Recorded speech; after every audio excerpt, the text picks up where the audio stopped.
All right. Is it actually working? Should be. You're talking. It's not doing the green thing. All right. Well, here we go. We should get started. So welcome to the Comparative Ocular Pathology rounds for October 30th. My name is Megan Klymans. I'm one of the staff pathologists, and I'll get us started today. If we can advance the slides. There we are. So this lovely lady is our first case. This is a dog. This is a 5-year, 2-month-old. Oh, that's okay. Oh, spoilers. I'm trying to get this to go away. Oh, you're trying to get that to go away. Oh, okay. Oh, thank you. Okay, so this little lady is a 5-year, 2-month-old spayed female Pekingese mix. And so thank you very much to Thone Animal Hospital and all of this little lady's caretakers for such excellent photo documentation to help us learn from her case. And I've chosen a selection of photos, but there are actually more very nicely photo documented on progression.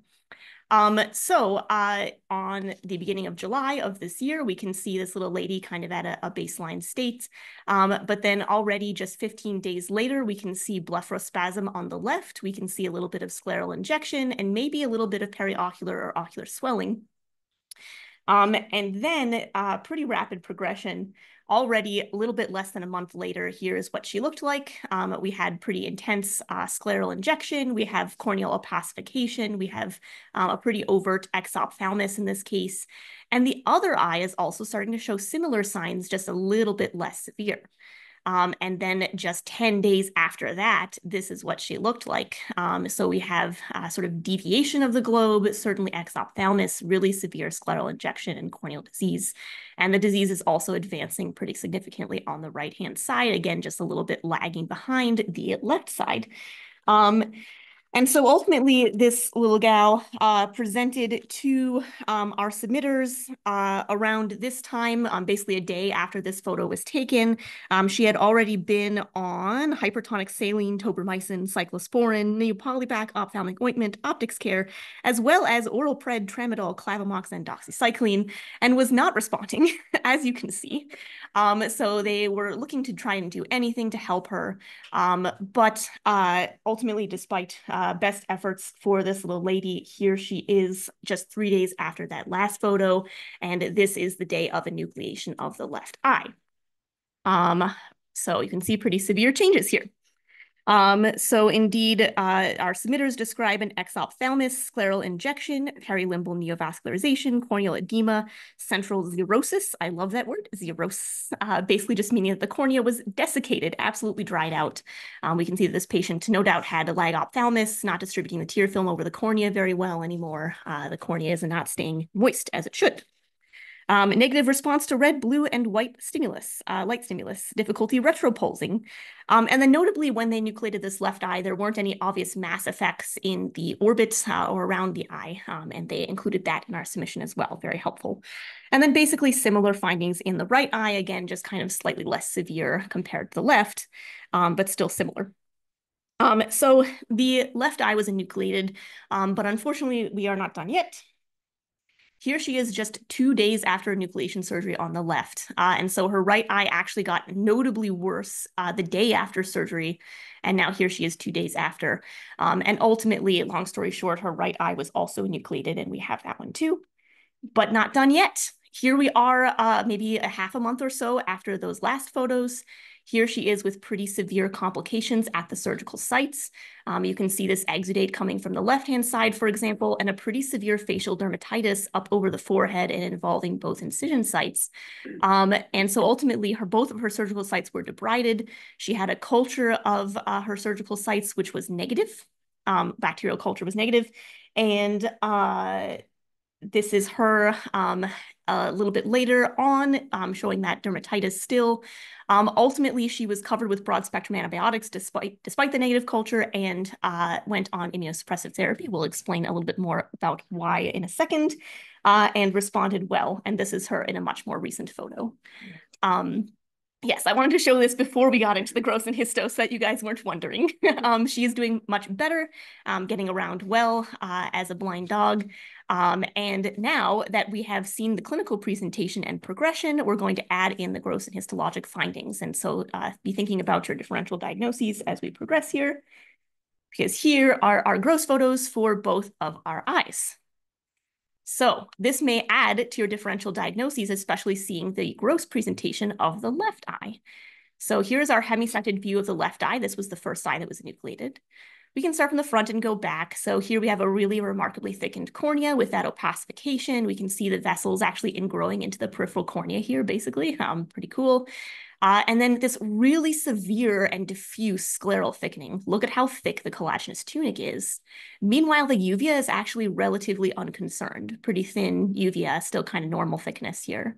And the intraocular chambers don't show a lot of exudate, anything like that. It's inflammation that's mostly centered on the sclera. Very interesting. The right eye, we mostly had a picture of the front view. So this is the whole eye photographed from the front. And what we can see here is that actually the right eye had basically decompensated by the time of enucleation and the sclera had ruptured around the limbus. And then also that really severe corneal opacification. So let's go to the histology. And I'm going to focus mostly on the left eye histology, but we'll also take a quick look at the right. We're going to pick the right slide here. This dog was not named Lucky. No. Yes. It always seems like dogs that are named Lucky have horrible disease, but it's sampling bias. Maybe, you remember the cases that were named Lucky and had horrible disease. But anyway, I digress. Just like you remember the cats that are named Angel and are terrible, spicy kitties.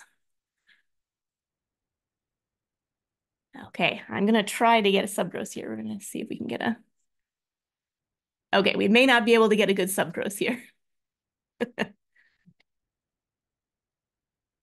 Oh, yes. Okay. All right, we'll start with this subgross and just kind of go around a bit. So here we are with the cornea at the top. We can already see this really severe corneal infiltrate and crust along the surface of the cornea. We can see that the conjunctiva is actually almost lifting away from the peripheral globe, basically, and then the severe inflammation is basically dissecting between that. It involves the peripheral cornea and diffusely involves the sclera and remarkably thickens the sclera with some degree of extension into the episclera orbit, basically periocular tissues, but again, remarkably kind of sparing the uveal tract. The uveal tract actually looks pretty okay, as does kind of the retina, although it's partially sampled here. So that is our subgross presentation. Apparently with my habit of always putting the label on the right, which I hadn't noticed until recently. Here's our cornea rotated 90 degrees to our right, so clockwise in this case, just to get oriented. And we're going to take a closer look at what this inflammation in the collagenous tunic looks like. Let's walk. Feel free to ask questions or if there's something you missed. Oh yeah, of course. Just reminding the people in the room and also the people at home, ask questions and if you want some clarifications or things like that. The inflammation is pretty severe in the sclera. We also have a tendon that's involved here. Isn't that cool? It's a round structure, but it's basically effaced by inflammation and really severely thickened. We have this interesting sort of pale eosinophilic coalescing areas amongst that inflammation. So the inflammation is showing up as purple with all those cells, and then the eosinophilic stuff in between that. Actually, let's just focus on this area. It's the best area. I have a tendency to walk around while I talk, which is not the best way to do it. Just pick an area and drop in. So here we are. Let's drop in. And let's stay where we are and talk about what we see. All right. So what we see here are some macrophages, basically palisading along these areas of collagen. And then we have some lymphocytes and plasma cells as well. These areas of collagen, so collagen is already kind of low cellularity, right? Not a lot of cells as it is, but this collagen is basically like acellular.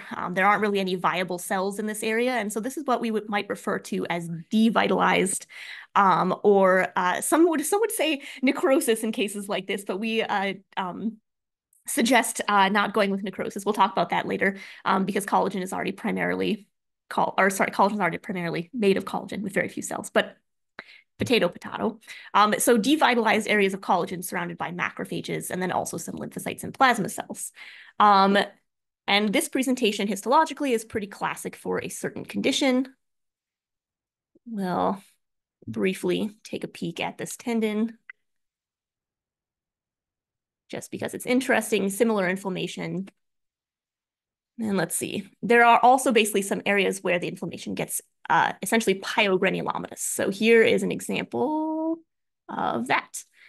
We have a core of neutrophils surrounded by multiple layers of epithelioid macrophages. So this is kind of a classic presentation of a pyogranuloma. So this is like a granulomatous to pyogranulomatous scleritis predominantly, with some involvement of the periocular tissue. And with these large coalescing areas of devitalized collagen, there is some involvement of the uvea when we get in closer. In particular, there's this cute little area right at ora ciliaris retinae, where the retina is coming out. I've seen this in some other cases, and I don't know why this distribution can be a thing, but it does multifocally involve the uveal tract. However, generally the uvea is spared despite extremely severe scleral inflammation. So that is our histologic presentation in the left eye.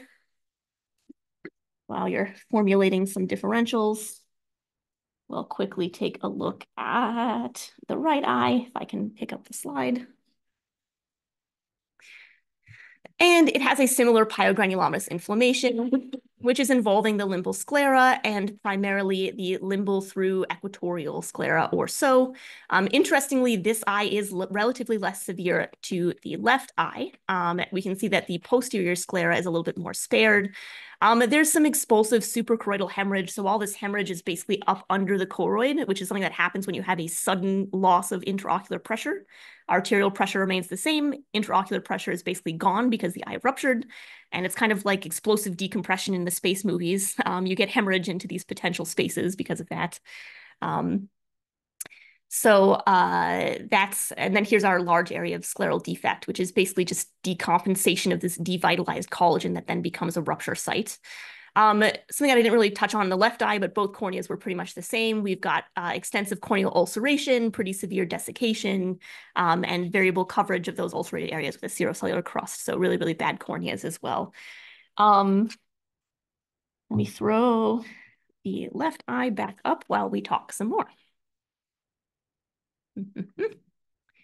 Our favorite area here, and then we'll talk.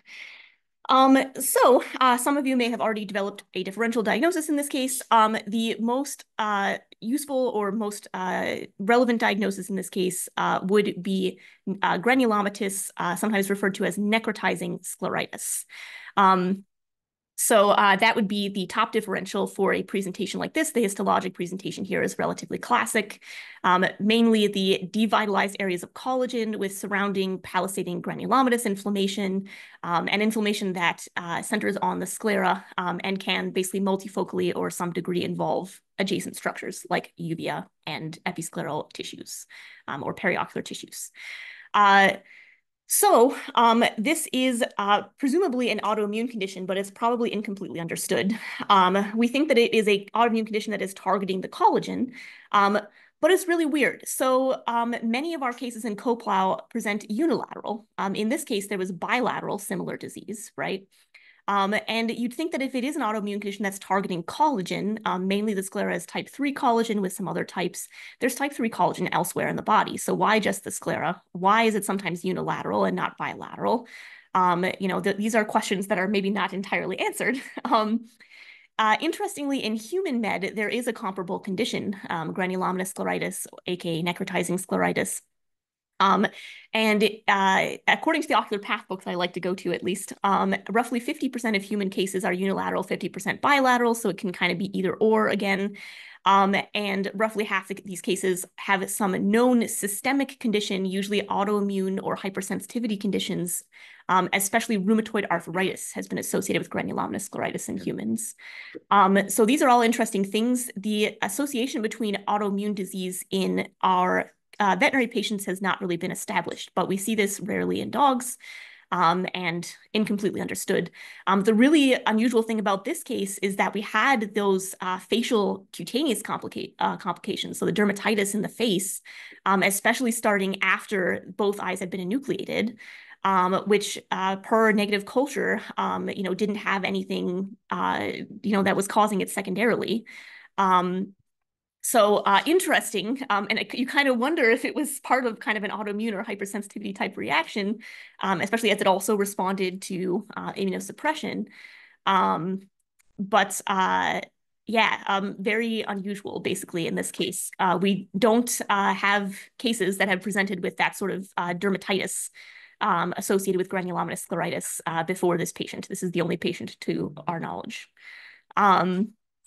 So very interesting. And if anyone, pathologists or ophthalmologists or anyone else has any thoughts, very interested to hear about it. You could have infectious differentials for pyogranulomatous inflammation. The things about this case that make it much less likely to be infectious, the normal systemic exam on this patient, or at least relatively normal, so no signs of systemic disease.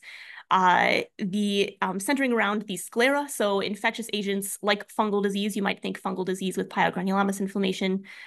They would typically present in the uvea primarily, and then could involve just additional structures like sclera, because the uvea is the vascular coat of the eye, right? If you have infectious organisms circulating in the blood, you'd expect them mostly to affect the vascular coat. And indeed, most commonly, fungal diseases, for example, present as a uveitis, especially chorioretinitis, and then can progress to be more severe and involve other structures. So these are interesting things in this case. There are a few questions and comments here on I would be very interested on the chat. Elisa Salas asked, there has been any breed association or suspected in these cases? I don't think so. I can't think about any specific cases or any specific breeds that would be specific. It happens in all sorts of patients. Ashley Maurer mentioned that her mentor has a suspected bilateral case that it was seen a few years ago. It's interesting because if you read the literature, it's the reports are variable. Some people would right away say it is a bilateral disease as a clinical presentation. That's not what we see here in Coplow. It doesn't mean it's not, it doesn't mean it doesn't present as bilateral. We don't know if it's bilateral in the end because we either don't receive the second eye, or when we receive the first eye, there's no history of bilateral involvement. We're plagued by the usual stuff. Right. Yeah. We're plagued by the usual stuff in veterinary medicine, small sample size and incomplete follow-up. And like I said, in the human literature, at least, this comparable condition, it's like 50% unilateral, 50% bilateral. So it kind of could be either or. So Layla, hi Layla Bedozier said 2 cases that she have seen, both German Shepherds. Right. Interesting. German Shepherds are kind of known for their autoimmune conditions, right? Right. So there's a lot that we don't understand. In the beginning, I think we would assume that, and our comments reflected that not too long ago, that we thought the other eye was at risk of developing similar lesions, just because of the fact that the literature would say it could be bilateral. But after a long, long time, and I think someone raised that question once, right? And then we look back at our cases and we realized that's not our experience. Not only, because we didn't know about the second eye, but most of them didn't actually have a history of bilateral involvement at submission. So take that with a grain of salt. If, of course, this is an obvious case of very impressive bilateral involvement, I agree with Megan that the cutaneous lesions after nucleation are very impressive. But we haven't received, just we haven't received any tissue from the surgical site. So it's kind of hard for us to speculate in what's happening there, if it could have been just a secondary infection, although, very suspicious. Very cool too. And the most impressive thing to me is why the sclera, right? Why the epitopes in the sclera itself. Yeah. Because the sclera is basically collagen. And it's not, as Megan said, it's not that we don't have collagen anywhere else in the body. It's quite the opposite. We have collagen everywhere else in the body. Right. But that type of reaction, But it's very sclerocentric. Yeah, by the character of the inflammation, it looks like it's probably antibody driven. Yeah. Cell mediated. Probably antibody driven by the character of inflammation. Mm-hmm. Yeah. So Elisa was also saying that will be awesome to see what the skin looks like. I agree. Yeah. Did you show the inflammation going on the tendon on that? Yes. Yeah, Here so it that's is. another cool thing, right? Yeah, there it is. So tendon, sclera, kind of type 3, dense type collagen. Yeah, there's so much we don't know about this. Yeah, yeah. And the fact that there is a human, very similar human correlate, it's another very interesting factor. But unfortunately, as dogs would do, they haven't read the whole chapter, so we don't know. It would be neat to find any association with any systemic immune-mediated or autoimmune disease, but we don't. Exactly, yeah. Yeah, and the plan for this little lady is to try and taper her steroids as assure she's stable and try and taper and get her on the lowest possible dose. And so they're watching her close, and so we'll see how things go. So far, well for her, which is good news. Are there any cases of subsequent systemic immune-mediated disease? Not that we know. Not that we know of. Yeah, this is the only one that has complications like this. And as usual for ophthalmologists, which are often our clients, by the time the second eye is enucleated, they start referring to the patient in the past tense. Like it's no longer going to be seeing an ophthalmologist because there are no eyes left. So that's usually when we lose follow-up. But it would definitely be something interesting to know. Another point that Megan and I were discussing yesterday is how fast the second eye went bad, right? Mm-hmm. So the progression was extremely rapid. Yeah. So if you think that there is an immune or an autoimmune reaction to the sclera in one eye, then you take that eye out, and all of a sudden, if you want to anthropomorphize the immune system, it will be like, wait a minute, no more sclera here. Let's go to the other eye.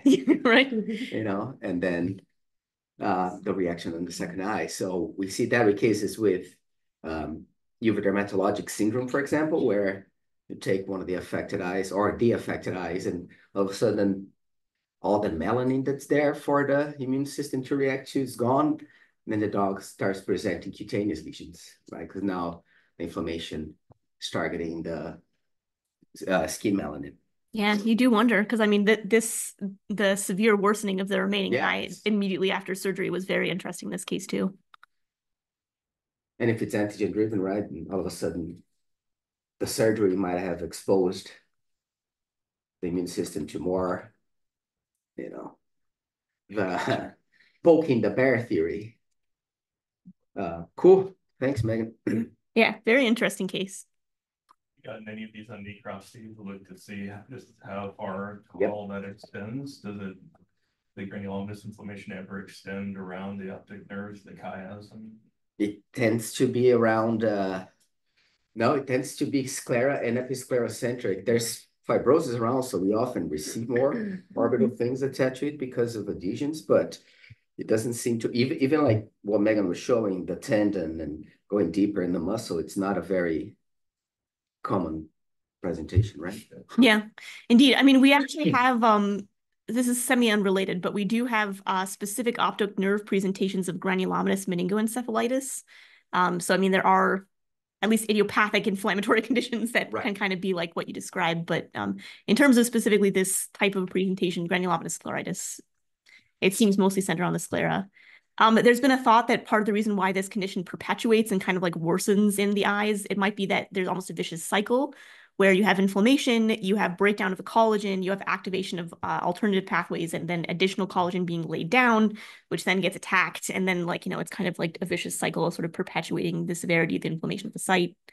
sort of a thought, which may explain why these scleras just get so enormous and like sort of surrounding structures end up really thickened and involved. But yeah, the whole theme of, and I'm sorry we're extending this discussion, but it probably should just didn't run this case. It is very, very interesting. So the whole theme of histiocytes or macrophages reacting in the sclera or around the sclera, it's a real thing. There's a whole spectrum of diseases that we see in, or histocytic diseases that we see in and around the sclera, going from like NGE, nodular granulomatous episcleritis, to granulomatous scleritis like that, to reactive histiocytosis, and they all kind of happen in and around the sclera. So there's something there about homing of those macrophages. There's something that attracts them to the sclera or around the eye itself.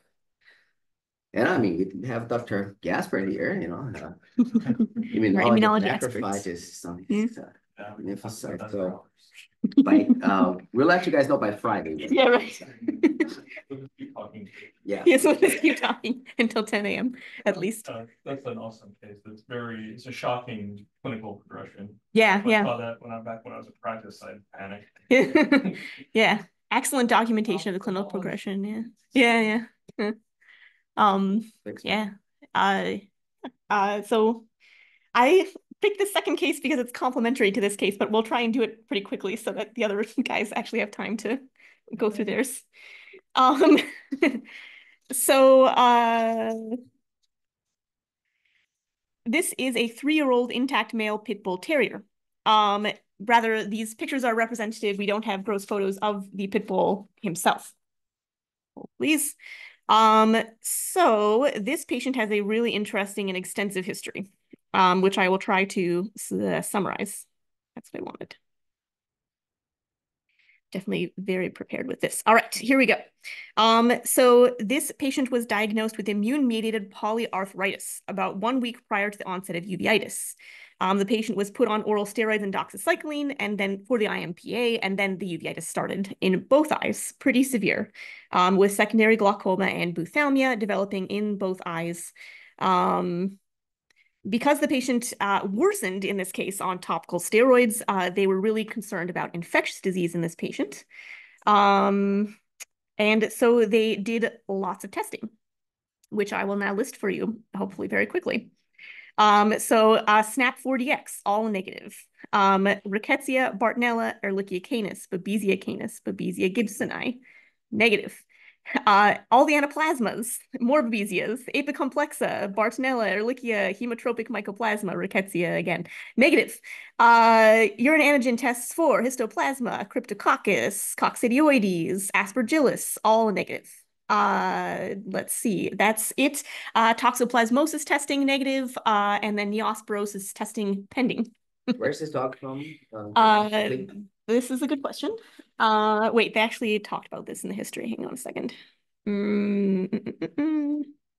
If you're saving that for later, that's all right. I wasn't. Let's see. So travel history to Shreveport, Los Angeles, and otherwise Texas. Lives in Texas. It's a Texan dog. Western United States. Warm climes. That's something to think about. So we did get both eyes for this patient.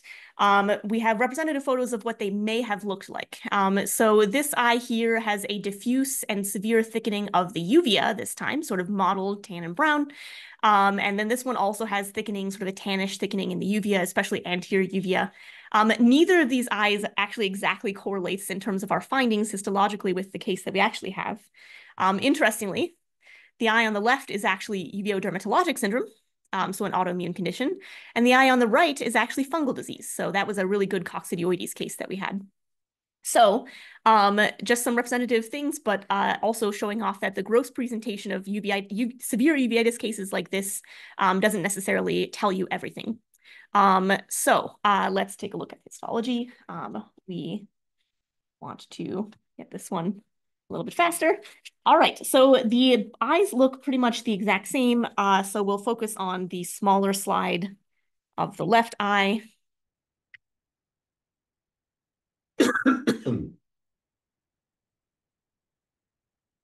here's our subgross showing off that really severely thickened uveal tract diffusely. And a really high protein fluid inside the intraocular chambers. We'll switch right away to, so cornea is now here on our right. And again, you can see this really severe uveal inflammation. Pretty much diffuse. There is a little bit, it might not be this slide, there's a little bit of extension sort of multifocally into the orbital tissues, a little bit into the adjacent sclera. It may have been the other slide. We don't need to show you. Trust me, there was a little bit of extension into the orbital tissues. If we drop in on what type of inflammation this is, though, what we have is actually quite interesting.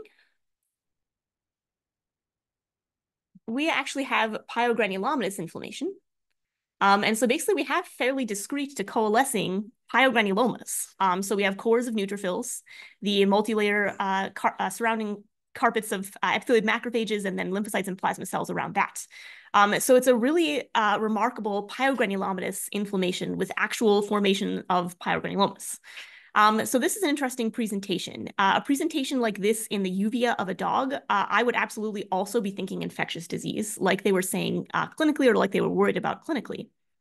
So kind of the inverse of the last case that we talked about. It's centered on the uvea, it's Pyogranulomatous. I'm worried about infectious disease.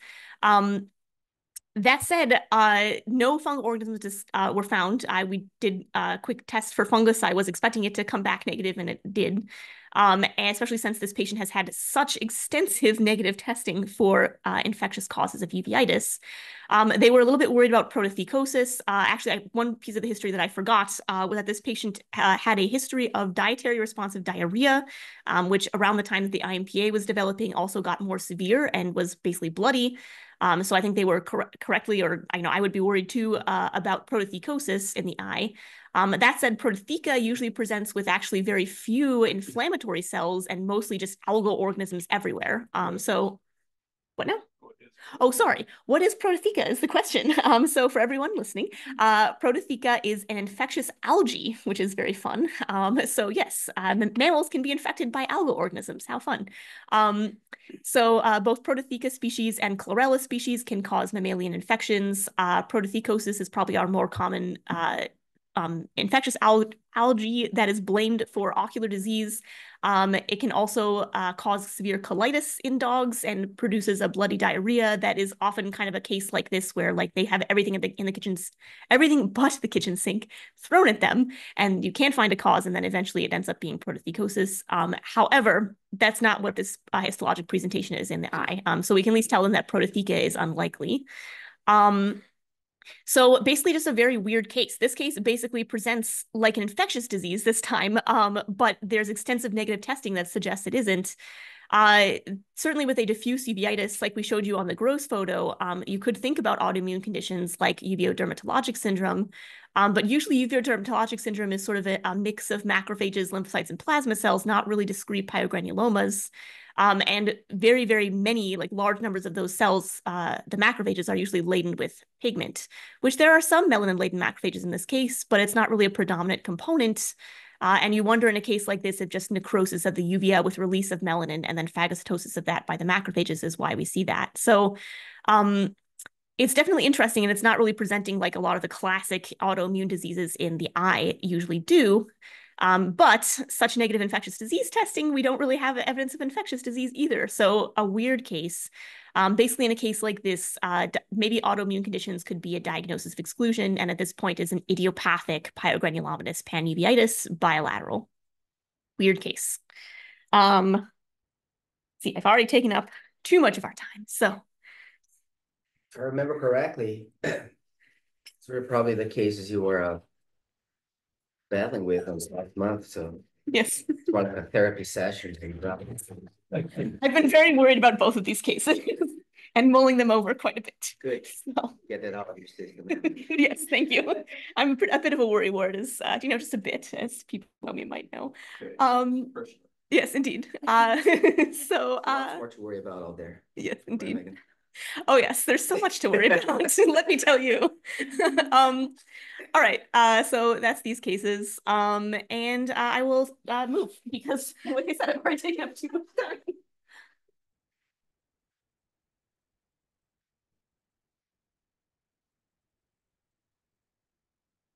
All right, switching gears. My name is Kelsey Brown. I'm another staff pathologist at Coplow, and my cases will perhaps be a little bit shorter and less complex.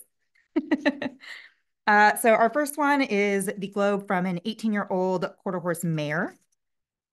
I'm going to redact a little bit of information here for the time being, but ophthalmic findings include calcareous corneal degeneration in this eye that we have clinical images of, as well as corneal ulcer and keratitis. Both eyes did have a corneal limbal mass that was removed and diagnosed as squamous cell carcinoma, which is not quite relevant to this particular case, but part of the history. And then there was a bilateral condition that was diagnosed that I will redact for now. Under iris color, the clinician did say that the iris was brown with areas of depigmentation, which grossly we had noticed as well.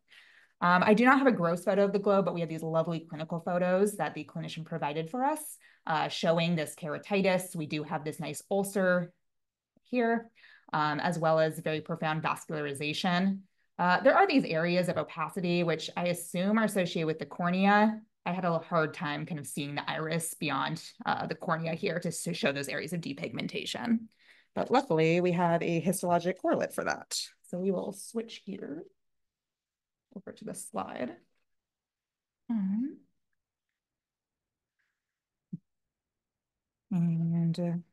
we'll see how the subgross goes for this. I feel like with equine globes is always a little harder. I'll do my best. Ooh, if I don't drop the slide. Oh my God. Okay. Okay. So, oh my gosh. These Excel slides, it was hard to balance on the stage here. Okay. So we have the cornea up top here. And we can see that there certainly is corneal disease. A little bit hard to make out kind of the fine points of it. But in our paraxial cornea, there's a little bit of hemorrhage. There is a cellular infiltrate.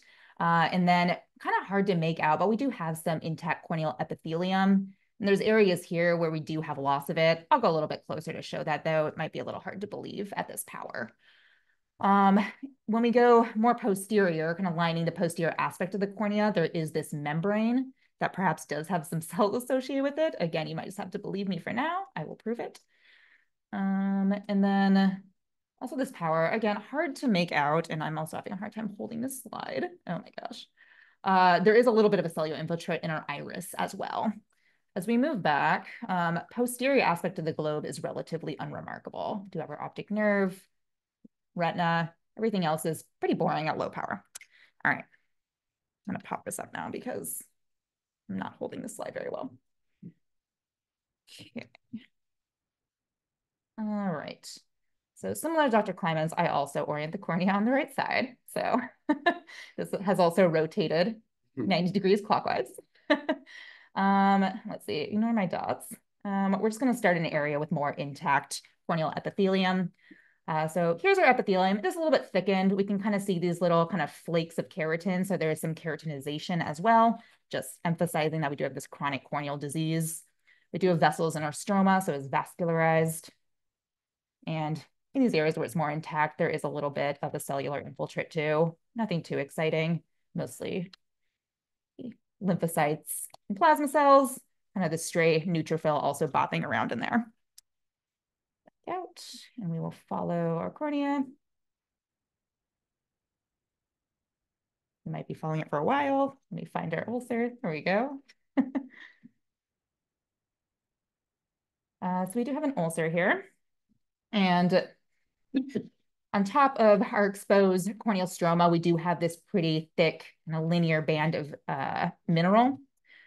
So we call this a band keratopathy, which is likely the histologic correlate to the calcific keratopathy that was clinically diagnosed. It's a little unclear if this mineralization occurred first or second relative to the ulcer. It's kind of a chicken or egg situation, but it's pretty profound in this case. And then adjacent to this ulcer, we have a flap of epithelium that is not attached to the underlying stroma. We still have that mineral on the exposed stroma. We have loss of polarity of that epithelium. So if I go over here, maybe not the best example, but there is still kind of a basal layer. And over here, we don't really have that. All these layers are really jumbled, and we get this kind of eddy formation, right? These kind of whorls of epithelium. So this is consistent with an indolent ulcer. It's kind of a small little flap. And then associated with that ulcer as well, there's a little bit of inflammation. Again, similar, just lymphoplasmacytic, maybe a little bit more neutrophilic in this area of ulceration, which makes sense. All right. Then moving back, again, maybe ignore my dots. I forget why I put them there. This dots from past me. We do have this kind of collagenous membrane that's lining the posterior cornea. And maybe there's some fibrin laying on top of that as well. Multi-layered membrane. And within this collagenous membrane, there's scattered lymphocytes and plasma cells, and then quite a few melanin-laden macrophages, as well as multinucleated giant cells, which perhaps that's what my dot was indicating. I kept picking them up and thinking they were very pretty. Like here's a nice stretched out one right here. Worthy of a dot. I do like dotting things. And so that membrane kind of continues down, perhaps continues over the anterior face of the iris here. So we give a little peripheral anterior synechia. Then we move to our iris. Let's see. As I mentioned, there's a little bit of inflammation in here. It's kind of mild to moderate, not too crazy. And it's predominantly lymphoplasmacytic. I'm not getting the best resolution here, so you might have to believe me to some degree. But there are also some scattered melanin-laden macrophages in here as well. In some areas, it's a little hard to tease out melanin-laden macrophages from just the native melanocytes. So like these more spindle-shaped to stellate cells are probably just our native melanocytes. And then we have areas here where I can kind of move around. That one's not the most convincing to me.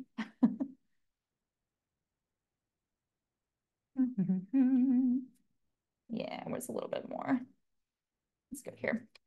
Areas where we have these more round cells that kind of have more like a peppering of pigment within their cytoplasm.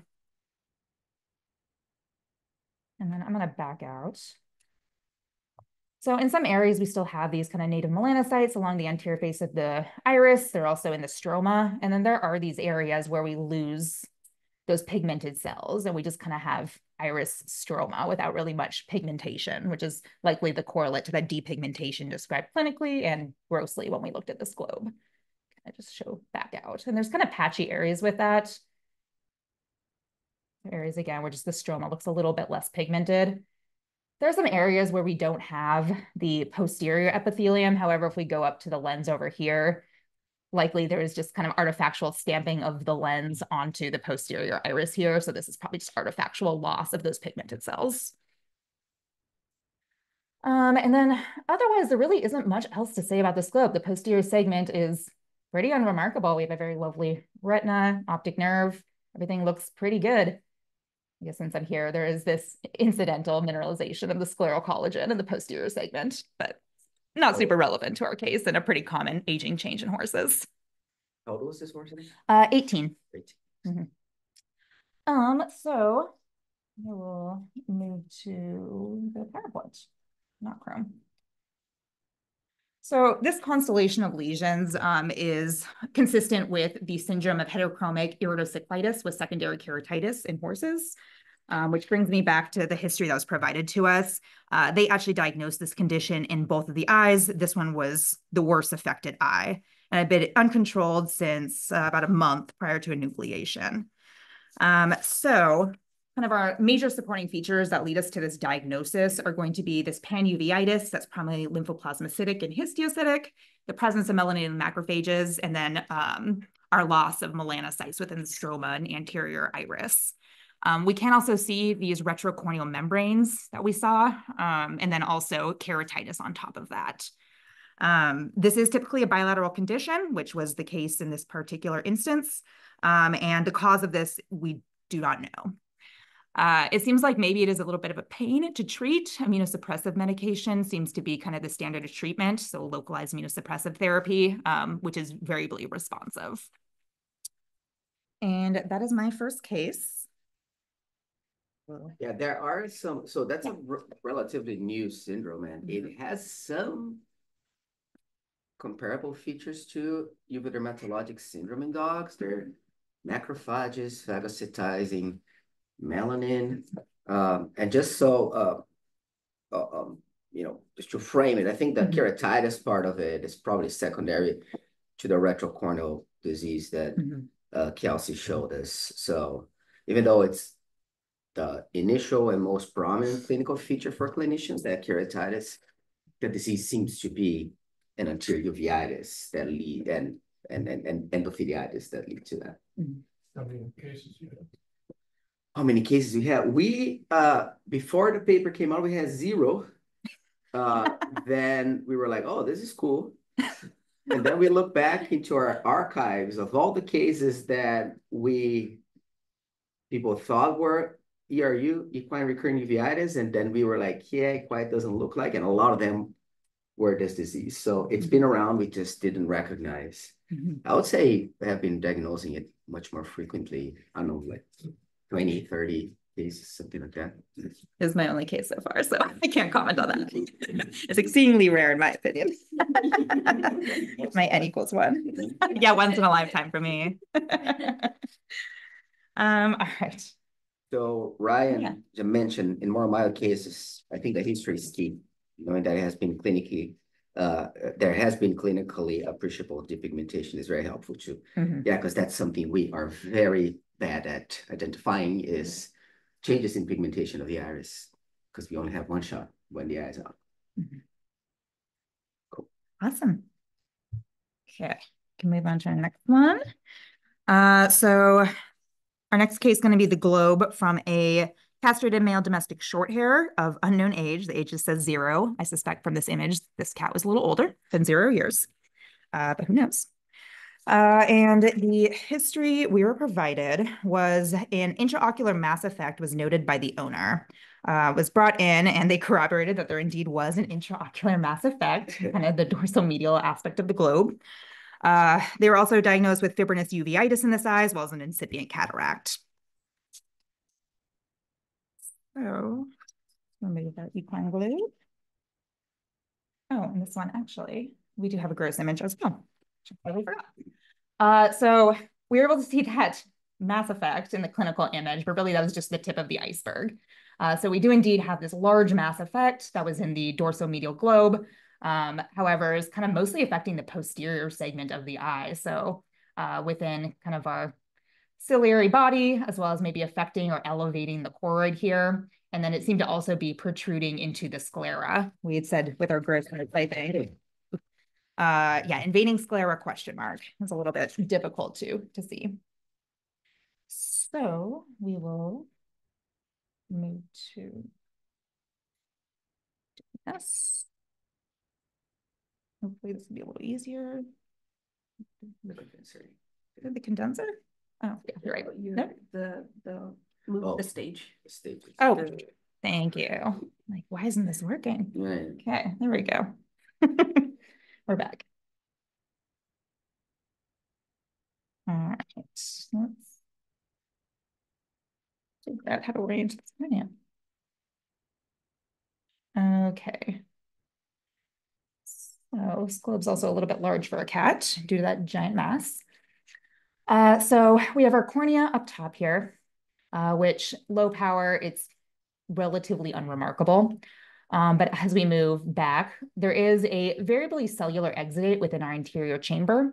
And then once we move to kind of the dorsal aspect of the globe, we can see this mass effect, which in some areas we can kind of maybe make out some little kind of purple dip dots. So there are some cells in here, but mostly it's this eosinophilic kind of vacuolated material, which is more or less effacing our ciliary body. We have a little bit of iris right here, which is inflamed, but we can't really make out the ciliary body right here. There's maybe a little bit of epithelium left, but the stroma is just effaced by this material and is indeed extending into and through the sclera here. So we have formation of a staphyloma.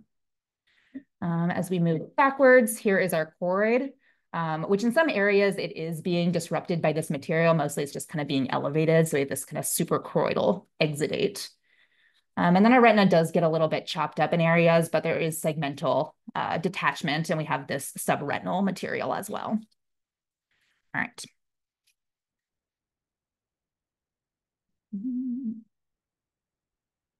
Okay. So again, we have cornea. I guess it's kind of more up and to the right. Kind of a funny angled globe. So I'm just going to right away drop to this material that is infiltrating our uveal tract. Maybe let's go right here.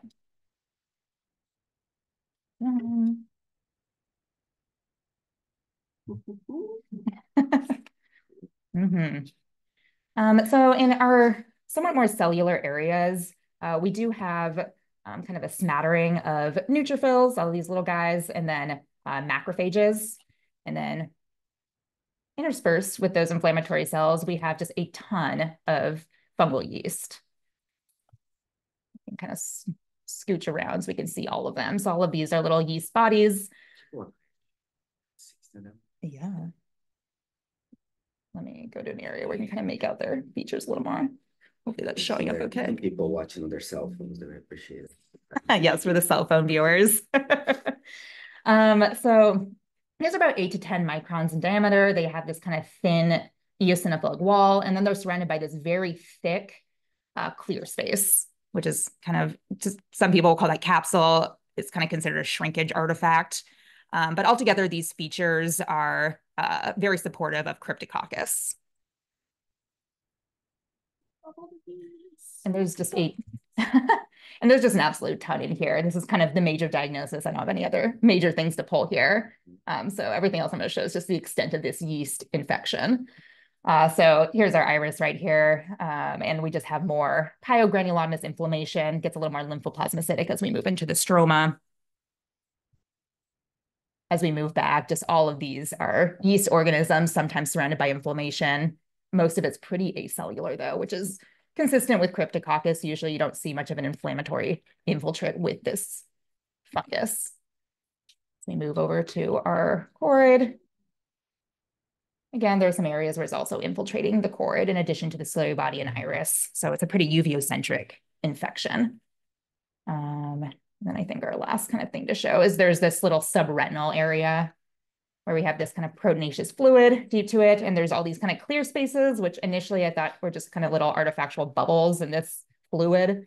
But sometimes we can make out like these little vague round structures. So possibly non-viable yeast instead. I'm going to quickly, we did do an Alshan blue PAS just for fun. It'd be pretty. Show that really quick too. If I can focus. There we go. Just gonna drop right down on them. We just have very, very crisp staining of our yeast bodies. And then we can see kind of some staining of the capsule, kind of does this like radiating, sometimes what we call the spoke wheel appearance. I think in one area, I dotted this one in advance. Right here, I liked. Color. Thank you. It's my favorite color. Green dots. Maybe if I can find it. Okay. Yeah, there's very rare narrow base budding, very classic for Cryptococcus. All right, it's kind of a simple but very pretty one. Let's move to our diagnoses. So indeed, we did diagnose Cryptococcus. I also redacted some information for this case as well. So this cat did have an eyelid mass that was excised, which also revealed Cryptococcus within that eyelid mass. So the patient has been on oral itraconazole. It sounds like maybe either there was some owner non-compliance or they finished it and then this globe kind of flared up. But that would explain the non-viable yeast we were seeing in the globe. They also did a Cryptococcus antigen latex agglutination test, which was positive. So we kind of had a diagnosis going into this more or less, but still a very, very pretty case. And likely because this was so uveicentric, presumably this cat is systemically infected and this represents hematogenous spread to the globe. As Dr. Kleiman said, the uvea is kind of the vascular layer of the globe. So that would be supportive of probably a more systemic infection, unfortunately.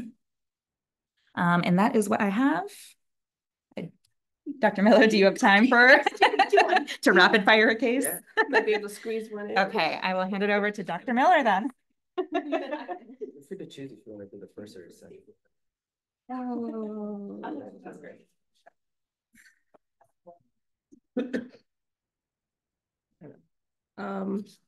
probably just do the first. Will just be easiest. Okay, so rapid fire. All right. This is a 12-year-old domestic short hair cat, female spayed, that comes with a history with a cataract in the left eye since the owner adopted the cat. It was unknown at the time of adoption how old the cat was, but the owner estimated about a year old. And then at the regular RDVM visit this year, the eye was noted to look quote unquote bulgy, and they took an IOP and noted it was elevated at 30.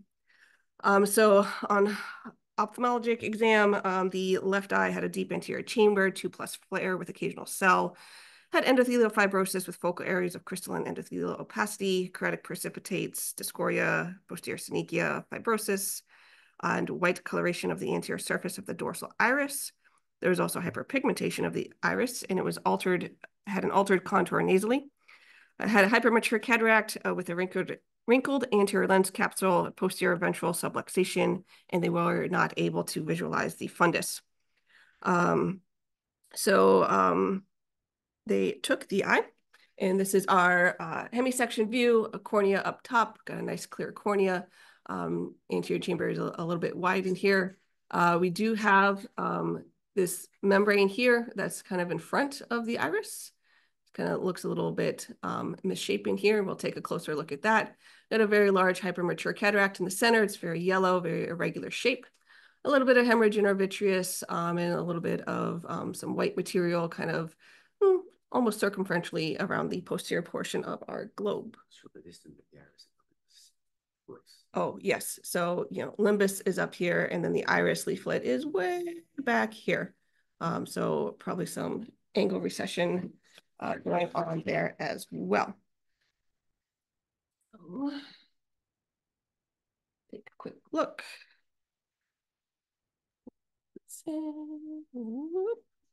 All right.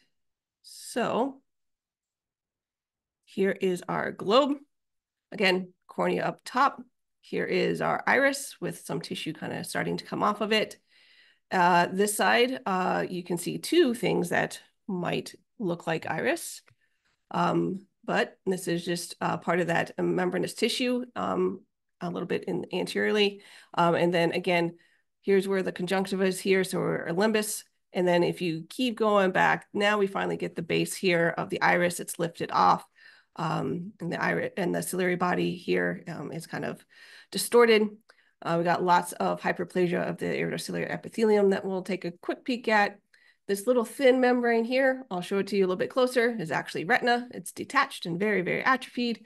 And then again, the kind of white material on the posterior aspect of the globe here is some fibrosis.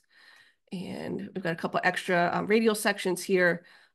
This one is the one I'll probably focus on first, because again, limbal area here, we've got tissue in front of the iris as well.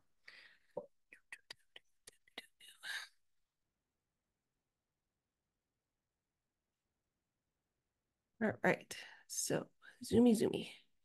All right, so limbus here, we've got our peripheral cornea coming here. We've got our limbal sclera starting to look maybe a little bit indented into the globe. And we have this very thick collagenous tissue here coming up. And I'll go a little bit closer, but this is actually Descemet's membrane that's actually starting to come up and over that fibrous tissue. From this level, we can also see that the iris base is kind of posteriorly displaced. And we also have some posterior iris cysts here, which is a nice feature of previous trauma in cat eyes. All right. So again, come along here, Descemet's membrane is starting to creep along posteriorly, and it's splitting here and going up along this really dense collagenous tissue here. It's got some vascularization in it, some pheomelanocytes. And then again, here is our iris stroma. We've got a pretty dense collagen membrane as we go back sort of towards the main globe. Again, here's sort of our limbus here, a little bit irregular angle. Got a bit of that membrane coming off the iris. And if we go over here to the other side, again, here's that thick collagen membrane coming up. little bit of pigment in here. Descemet's membrane again starting to line the front here, and then the posterior displacement and elevation of the iris, and then all of this in here is collagen and fibrosis. So this is a nice sequela of cyclodialysis, where the iris gets ripped away from its base, and you get a bunch of collagen replacing it. And again, another sequela of chronic trauma. And our lens didn't quite make it very well, given how hypermature it was, but a little quick peek here. We can see what's left is lens capsule, and these are just liquefied lens fibers. There's no lamellar arrangement of them anymore. It's just degenerate lens fibers, and this is a little bit of mineral. So again, with the hypermature cataract that it's had for a very long time. Again, posterior portion of the globe here. Here's that thick collagen membrane going along the choroid, kind of crosses over the optic nerve head here. A little bit of atrophy and gliosis in the optic nerve. And then as promised, here's that membrane that was floating around in the vitreous, which is what used to be retina. So very severe atrophy in our poor little retina. I think I hit all the major things there for our chronic trauma case. So the globe was a little bit small. There was a little bit of wrinkling of the sclera there, indicative of some thesis bulbi, which they think they might have also noted clinically. And again, just severe intraocular fibrosis with multifocal desmetization, where the descemet's membrane is starting to crawl along that fibrosis. The chronic cyclodialysis, the tearing away of the iris base and all that fibrosis in the trabecular meshwork area. The iridociliary cysts, again, a nice example for chronic trauma in cats. I think I may have rolled over it and maybe didn't point it out, but there was that iridociliary epithelial hyperplasia, and just a chronic reaction to that, the hypermature cataract, and our diffuse retinal detachment and full thickness atrophy. Again, couldn't confirm glaucoma, but they noted it. So glaucoma as per history, and then just a nice chronic trauma case for this kitty. Very important things at the end is to tell them no evidence of infectious etiology, and especially no evidence of neoplasia, especially in this chronically traumatized eye.